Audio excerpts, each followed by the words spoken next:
मा नितो तो खाटो माचा में सेरेज बड़ा जम कर लगे एरोडे सेरेज रे को ताहेन करा बाकुड़ा जिला पाटा सेन खोरा टेग्रासुल चांगा सेमलेटनी सेक्रेटरी सारथी Kisku Bankura town branch office पाटा कोला उने ब्रांच ऑफिस रे सेक्रेटरी फुलम देवी टुडू और कल्पना हासदा बाकुड़ा जिला रे कल्चरल सेक्रेटरी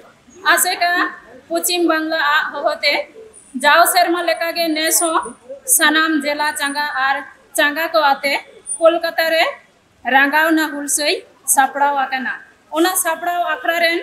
कमी चाचलाव पारसे परसी दुलड़िया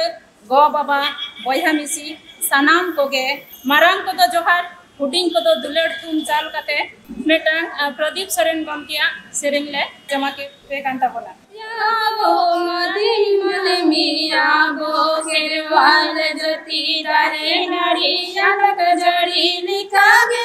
गौटा भी समगे पानी रवागन दारे नड़ी यालक जड़ी लिखा गे गौटा दरसल के पानी रवागन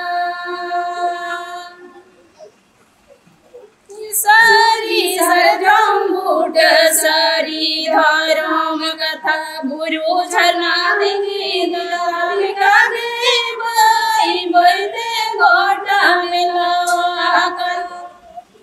गुरु झरना दिंगी दालिका गे बाई बैठे गोटा मिलवा कर